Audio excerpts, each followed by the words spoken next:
میرے پیارے آقا صلی اللہ تعالی علیہ وسلم کے پیارے دیوانوں، کسی قوم کے نوجوان کا سنور جانا یہ پوری قوم کے سنور جانے کے مترادف ہے، اور کسی قوم کے نوجوان کا بگڑ جانا یہ پوری قوم کے بگڑ جانے کے مترادف ہے۔ اگر آپ دنیا کا جائزہ لیں تو آپ کو محسوس ہوگا کہ دنیا میں سب سے زیادہ اٹریکٹ کرنے کی کوشش اگر کسی کو کی جاتی ہے تو وہ نوجوان ہے۔ نوجوانوں کی دلچسپی کسی چیز میں ہو، یہ دنیا کا ہر ملک بھی چاہتا ہے اور ہر کاروباری بھی چاہتا ہے، اسی لیے فیشن کا معاملہ ہو یا کسی چیز کا معاملہ ہو، دنیا یہ دیکھتی ہے کہ یوتھ کی سائیکولوجی کیا ہے اور یوتھ کو کیسے کیپچر کیا جائے اور یوتھ کے اندر اپنی چیز کو کیسے پیش کی جائے۔ پیغمبر رحمت صلی اللہ تعالی علیہ وسلم بھی یوتھ کی اہمیت کو جانتے تھے۔ آقا کریم صلی اللہ علیہ وسلم جانتے تھے کہ یوتھ قوم کے لیے، اسلام کے لیے کتنا بڑا سرمایہ ہے۔ پیغمبر رحمت صلی اللہ علیہ وسلم نے یوتھ کو جس طریقے سے سلیکٹ کیا اور یوتھ کے پیچھے پیغمبر رحمت صلی اللہ علیہ وسلم نے جتنی محنت فرمائی، اور یوتھ کو آقا کریم صلی اللہ علیہ وسلم نے جو رسپانسبلٹیز عطا فرمائی، اس سے محسوس ہوتا ہے کہ دنیا آج نوجوانوں کی اہمیت کو سمجھتی ہے، لیکن آقا کریم صلی اللہ علیہ وسلم نے 1400 سال پہلے قوم کے نوجوانوں کی اہمیت کو دنیا کے سامنے اجاگر کیا۔ اگر ہم قرآن مقدس کا مطالعہ کریں تو قرآن مقدس میں درجنوں آیات یوتھ کے سلسلے میں ہمیں نظر آئیں گی اور یوتھ کے انقلابی کام کے سلسلے میں گواہی دیتی ہوئی دکھائی دیں گی۔ میں بڑے افسوس کے ساتھ یہ کہہ رہا ہوں، آج ہماری قوم اگر زبوں کی شکار ہے، ہماری قوم تباہی کی شکار ہے، ہماری قوم اگر بربادی کی شکار ہے، تو اگر کوئی یہ کہتا ہو کہ اس کی وجہ یہ ہے کہ غربت اور جہالت، تو میں کہتا ہوں کسی حد تک یہ بات بھی صحیح ہے، لیکن سب سے بڑی اور صحیح بات یہ ہے کہ ہماری قوم کے میکزیمم نوجوان آؤٹ آف ٹریک ہیں۔ ایجوکیشن کے سلسلے میں ہماری قوم کا نوجوان افلاس کا شکار ہے، کیریکٹر کے سلسلے میں ہماری قوم کا نوجوان آوارگی کا شکار ہے، غلط عادتوں کے حوالے سے دیکھیں تو ہماری قوم کے نوجوان اس کے شکار نظر آئیں گے۔ رات 2 بجے تک گپ شپ کرنے والا ہماری قوم کا ہی نوجوان نظر آئے گا، اور ایزی منی کے لیے غلط طریقے کے استعمال کے اندر بھی ہماری قوم کے بے شمار نوجوان نظر آئیں گے۔ اس کا مطلب یہ نہیں ہے کہ قوم کے سارے نوجوان بگڑے ہوئے ہیں، نہیں، قوم کے بے شمار نوجوان ایسے ہیں جن کی جوانی بے داغ بھی ہے اور جن کی جوانی کی قسم بھی کھائی جا سکتی ہے، اور جن کی پاکیزہ جوانی کی بنیاد پر آج بھی امیدیں وابستہ ہیں کہ اللہ تعالیٰ اس قوم کو کھویا ہوا وقار اور کھوئی ہوئی عزت عطا فرمائے گا۔ میرے پیارے آقا صلی اللہ علیہ وسلم کے پیارے دیوانوں، نوجوانوں کو کرنا کیا ہے، ان کی مسٹیک کیا ہوئی، ان کی غلطیاں کیا ہوئیں، اور کہاں سے ہمارا نوجوان بگڑا، تھوڑا سا اس کا جائزہ لینا بھی ضروری ہے، اور اس کے کریکشن کے لیے ہمیں کسی فارمولے کو اپنانا بھی ضروری ہے۔ سب سے پہلے یہ بات ذہن کے اندر رکھیں کہ ایک بچہ بگڑتا کیسے ہے، ایک نوجوان بگڑتا کیسے ہے۔ نوجوان کے بگڑنے کی وجہ سب سے بڑی غلط سنگت ہے، غلط دوست ہیں۔ بسا اوقات یہ ہوتا ہے کہ کسی نوجوان کو بگاڑنے کے لیے کسی ایسے کو چھوڑ دیا جاتا ہے اس کے قریب کہ اس کی صحبت کی بنیاد پر اس کی فکر بھی پراگندہ ہو جائے، اس کی عادت بھی خراب ہو جائے، اس کا طور طریقہ بھی خراب ہو جائے، اور اس کی زندگی بھی خراب ہو جائے۔ اور آج کل تو یوٹیوب پر گندی پکچروں کا چلن اور آوارہ دوستوں سے دوستی، اس نے نوجوانوں کو تباہ کر دیا، برباد کر دیا، اور ان کی جوانی داغدار ہوتی ہوئی دکھائی دے رہی ہے۔ آپ ذرا سوچیں، میرے پیارے آقا صلی اللہ تعالی علیہ وسلم کے پیارے دیوانوں، آج پوری دنیا کے نوجوانوں کی زندگی کا جائزہ لیں۔ سب سے پہلے آئیے ہم سمجھنے کی کوشش کرتے ہیں تعلیم کے میدان میں اگر ہمارے نوجوان کا ہم جائزہ لیں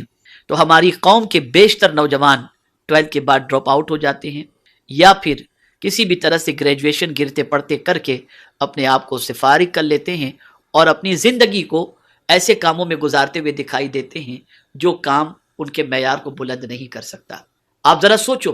کسی بھی محلے میں جا کر کے آپ دیکھیں تو میکزیمم نوجوان وہاں کے آپ کو ایسے نظر آئیں گے جن نوجوانوں کی پوزیشن رات کو 11 بجے کے بعد ان کے محلوں کے اندر بائک پر بیٹھ کر گپ شپ کرتے ہوئے نہیں دکھائی دے گی۔ لیکن ہماری قوم کے نوجوانوں کو آپ دیکھیں رات کے 2 بجے تک بائک پر بیٹھے ہوں گے، سگریٹ پیتے ہوں گے۔ اللہ نہ کرے، صدبار نہ کرے، ہماری قوم کے بعض نوجوان نہ جانے کس طریقے سے اپنی راتوں کو ضائع کرتے ہوئے دکھائی دیں۔ آپ نے کبھی محسوس کیا، کبھی غور کرنے کی کوشش کی کہ ایک نوجوان کے بگڑ جانے سے معاشرہ کس حد تک پراگندہ ہو جاتا ہے؟ کسی محلے کا ایک نوجوان بگڑ جائے تو محلے کے سارے نوجوانوں کو فکر مند ہو جانا چاہیے کہ کہیں اس کی برائی کا داغ ہمیں بھی نہ لگ جائے اور برائی کا روگ ہمیں بھی نہ لگ جائے۔ میں آپ سے یہ عرض کرنا چاہتا ہوں، اگر میرے کچھ نوجوان بھائی غلط راستے کے شکار ہو چکے ہیں، ان کی زندگی برائی کے راستے پر چل پڑی ہے، ٹینشن کی وجہ سے، کرائسس کی وجہ سے، ماں باپ کے جھگڑے کی وجہ سے اور کسی پریشانی کی وجہ سے، تو کیا غلط راستہ ہی ان کی پریشانی کا حل ہے؟ نہیں۔ اللہ نہ کرے، صد بار نہ کرے، منی کرائسس کا پیریڈ ہے، یا پرابلم ہے، یا فیملی پرابلم ہے، یا اسٹریس اور ٹینشن ہے، تو کیا قرآن آپ کو اسٹریس اور ٹینشن سے نکلنے کا طریقہ نہیں عطا کرتا؟ کیا ہمارے علماء اہل سنت و مشائخ اہل سنت یا مبلغین سنی دعوت اسلامی کیا میدان عمل میں نہیں ہیں، جن سے قربت کے بعد آپ کی سوچ پاکیزہ بن جائے اور آپ اپنے ٹینشن کا سولوشن ان کی رہنمائی کے اندر حاصل کر سکیں؟ آپ ذرا سوچیں، آپ معاشرے کے کتنے قیمتی ہیں، آپ سوسائٹی کے کتنے اہم ہیں، آپ کا مقام اور مرتبہ اللہ عز و جل نے کتنا عظیم رکھا ہے، آپ کی زندگی ہمارے لیے کتنی اہم ہے۔ آج اگر ہمارا نوجوان آوارہ گردی کا شکار ہوتا ہے، دل جلتا بھی ہے، خون کھولتا بھی ہے، اور کبھی کبھی کفے افسوس ملتے ہوئے ہم صرف اتنا ہی کہہ سکتے ہیں، اے اللہ تو ہماری قوم کے نوجوانوں کو سیدھے راستے کا مسافر بنا دے۔ آپ یاد رکھیں، صرف دعائیں ان لوگوں کے لیے نہیں ہوتی جن کی زندگی سیدھے راستے پر چلتی ہے۔ بسا اوقات ڈرگز کے عادی کو گٹر میں گرتا ہوا دیکھ کر انسان حقارت کی نظر سے دیکھتا ہے، لیکن میں جب کسی نوجوان کو ڈرگز کا شکار کسی نالی میں، کسی گٹر میں گرتا یا پڑتا یا وہاں بیٹھا ہوا دیکھتا ہوں تو آنکھ میں آنسو آ جاتے ہیں، اور اللہ کی بارگاہ میں دعا کرتا ہوں، اے اللہ میری قوم کے اس نوجوان کو بچا لے اور اس کی زندگی کو صاف ستھری بنا دے۔ اگر کسی قوم کا نوجوان شراب کا شکار ہو جائے، اگر کسی قوم کا نوجوان ڈرگز کا شکار ہو جائے، اگر کسی قوم کا نوجوان عیاشی کا عادی بن جائے، اگر کسی قوم کا نوجوان چوری کا عادی بن جائے، اگر کسی قوم کا نوجوان ڈاکہ زنی کا عادی بن جائے، اگر کسی قوم کا نوجوان چیٹر ہو جائے،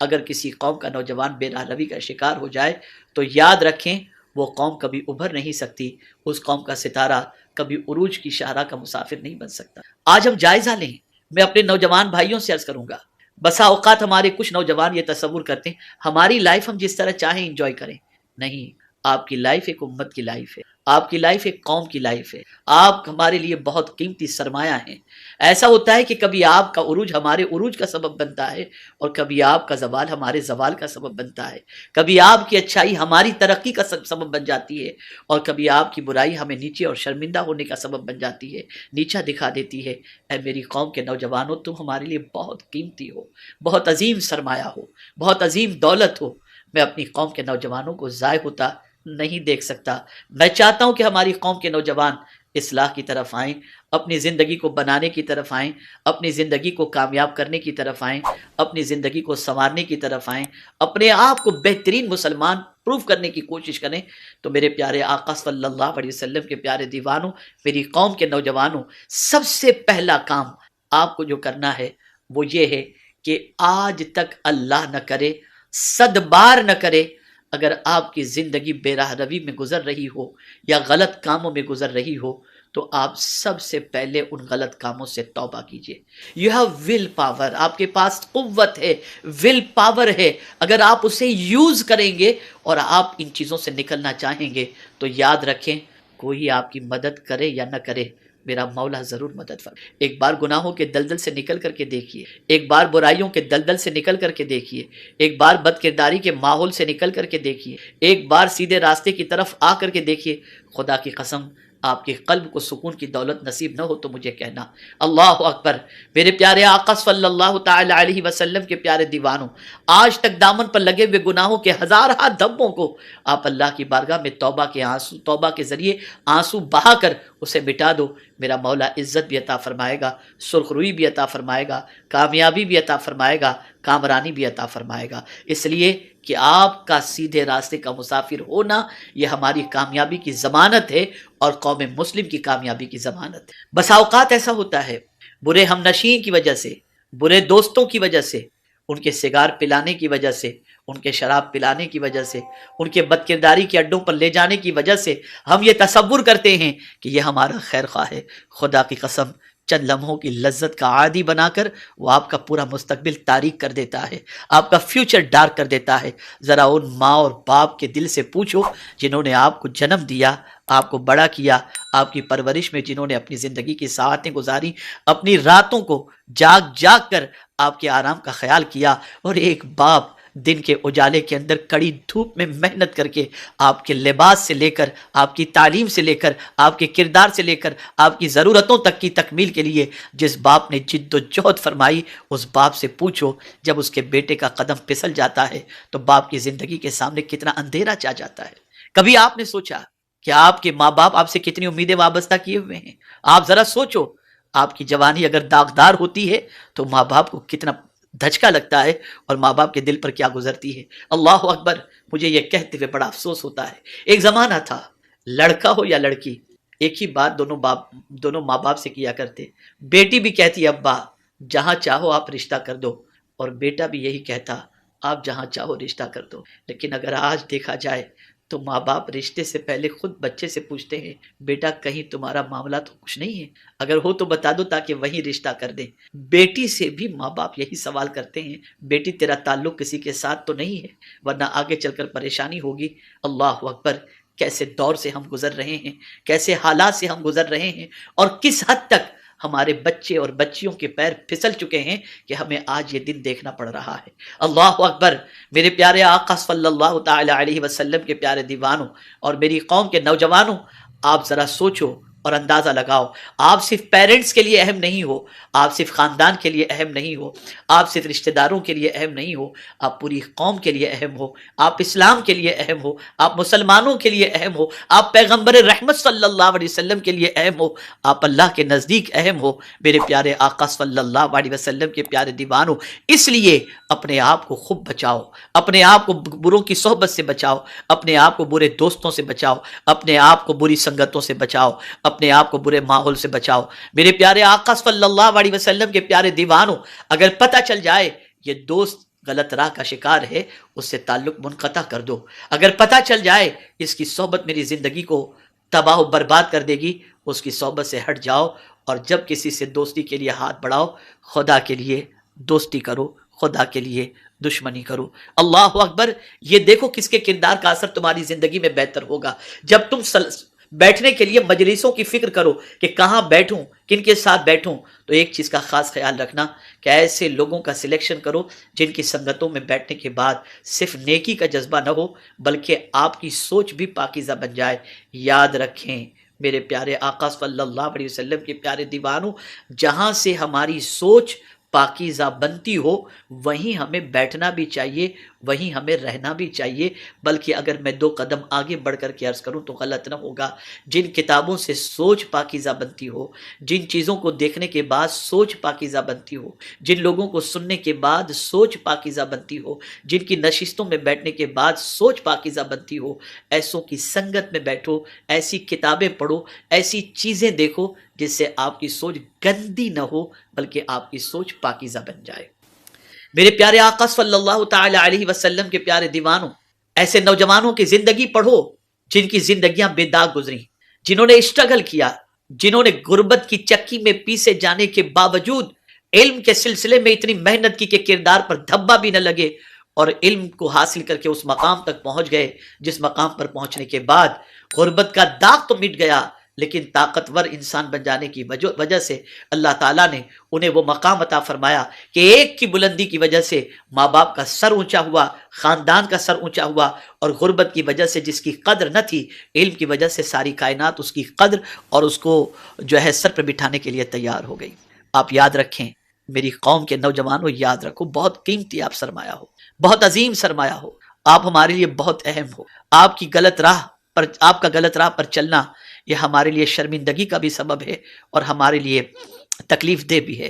ہم اپنی قوم کے نوجوانوں کو ضائع ہونے دینا نہیں چاہتے، بلکہ کسی بھی قوم کے نوجوان کو ضائع ہونے دینا نہیں چاہتے۔ ہر قوم کا نوجوان سیدھے راستے کا مسافر ہونا چاہیے، پرٹیکولر ہماری قوم کے نوجوانوں کو خاص طور پر سیدھے راستے کا مسافر ہونا چاہیے۔ اس لیے ایسی صحبت کو، ایسی سنگت کو اوائڈ کرو جہاں پر بیٹھنے کے بعد فکر گندی ہو جاتی ہو، جہاں پر بیٹھنے کے بعد عادات خراب ہو جاتی ہوں، ایسے لوگوں کی صحبت سے بچیے۔ آئیے میں آپ کو رسول گرامی وقار صلی اللہ تعالی علیہ وسلم کی حیات طیبہ کے اعتبار سے بتاؤں۔ میرے آقا صلی اللہ علیہ وسلم کی زندگی پاک کا جائزہ لیں۔ آقا تو آئیڈیل ہے نا، رسول اعظم صلی اللہ علیہ وسلم کو رب قدیر جل جلالہ نے آئیڈیل بنانے کا حکم دیا.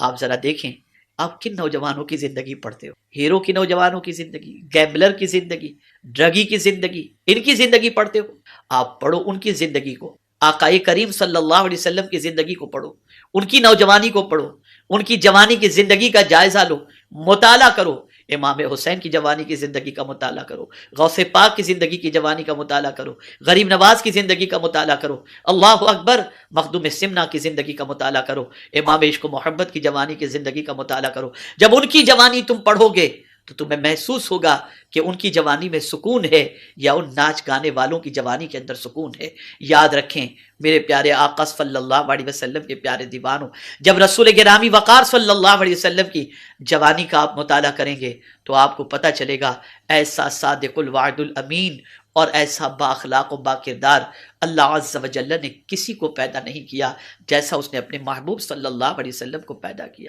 آقائے کریم صلی اللہ علیہ وسلم کے حوالے سے امام عشق و محبت کہتے ہیں تیرے تو وصف عیب تناہی سے ہے بری، حیران ہوں میرے شاہ میں کیا کیا کہوں. تو اللہ عز و جل نے میرے آقا صلی اللہ علیہ وسلم کو بے عیب بنایا. آپ کو معلوم ہے آقا کریم صلی اللہ علیہ وسلم کے جسم اقدس پر کبھی مکھی نہیں بیٹھتی تھی. اب اس کو میں تھوڑا سا سمجھانے کی کوشش کروں. جانتے ہیں آپ میرے پیارے آقا صلی اللہ تعالی علیہ وسلم کے پیارے دیوانوں، آپ گندگی کا ڈھیر کہیں اگر دیکھیں تو ان گندگی کے ڈھیر پر مکھیاں بیٹھتی ہیں. اور اگر ہم یہ کہیں تو غلط نہ ہوگا، گندی سوچ والے لوگ بھی گندگی کی جگہوں پر بیٹھتے ہیں اور وہاں پر جاتے ہوئے نظر آتے ہیں. ایک مکھی کا گندی جگہ پر بیٹھنا اس بات کی غمازی کرتا ہے کہ مکھی کو گندگی پسند ہے. ایسے ہی اگر کسی نوجوان کی سوچ گندی بن جائے تو یہ سمجھ لینا چاہیے کہ یہ گندی جگہ پر بیٹھنے کا شوقین ہے. میرے پیارے آقا صلی اللہ تعالی علیہ وسلم کے پیارے دیوانوں، پیغمبر رحمت صلی اللہ تعالی علیہ وسلم نے اپنی جوانی کی حفاظت فرمائی. اسی لیے جب رسول گرامی وقار صلی اللہ علیہ وسلم نے دعوت توحید پیش فرمائی اور جب لوگوں نے دلیل پیش کی، دلیل طلب کی، تو آقا نے اپنے پورے وجود کو صلی اللہ علیہ وسلم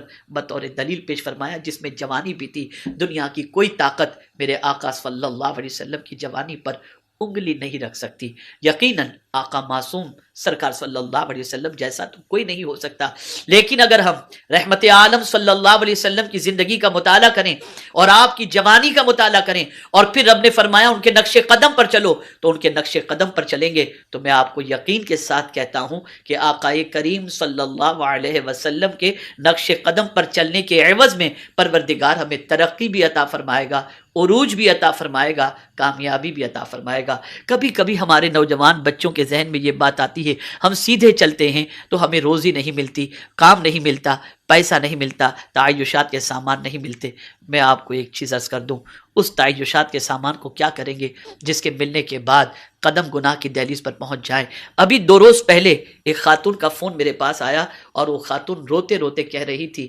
پیسہ کا اللہ کی بارگاہ میں نے دولت مانگی تھی کہ میرے بیٹے کو اللہ